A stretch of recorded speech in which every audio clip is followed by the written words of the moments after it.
Hey guys, welcome to Tech Chef. I'm your host TJ and today I will be unboxing the iPhone 11. Packaging is very similar to Apple's other devices.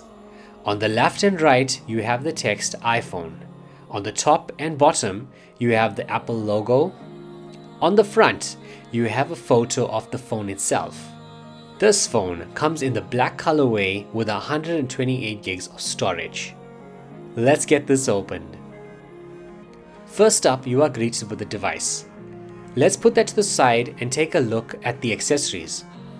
Part of the welcome booklet includes some info on charging the device, Apple stickers, and the SIM card removal tool. Here you have the EarPods, a wall charger, and a lightning to USB cable. First impressions, the phone feels great. The typical solid feeling iPhone quality you have come to love and expect.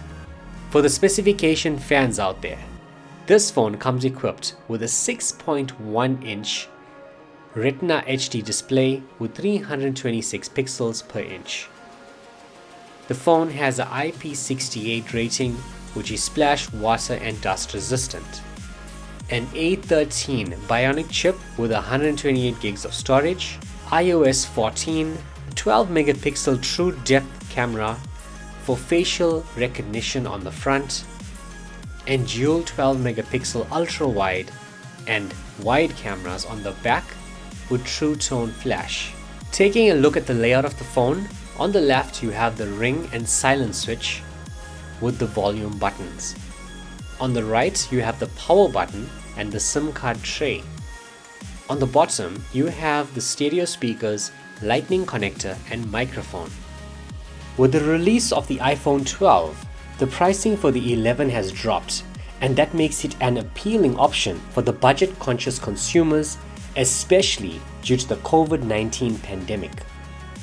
All in all, if you are in the market for a new phone and an iOS device at that, the iPhone 11 is an option I can recommend. Guys, thanks for watching and I hope you enjoyed the video. Please make sure to hit that like and subscribe button and let me know in the comments below what was the mystery item on my desk in the last unboxing. I'm your host TJ and I will catch you on the next one.